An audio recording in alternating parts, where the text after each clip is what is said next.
What's up guys, welcome back. In today's video I'm going to show you how to set a reminder in YouTube. So first of all, open YouTube and then go to setting menu from the right corner, and after that click to general. Now here you can see the first one is reminder me to break. So enable this option and then you can select multiple option from here like 30 minutes or every 45 minutes, every 1 hour. So I want to set for 30 minutes. After 30 minutes YouTube will reminder me about how much I am using YouTube.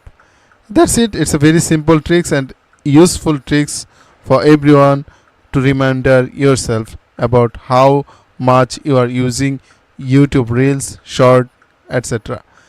I think this is helpful for you. If you think this is helpful, then consider to like, comment, share and subscribe. Thanks for watching.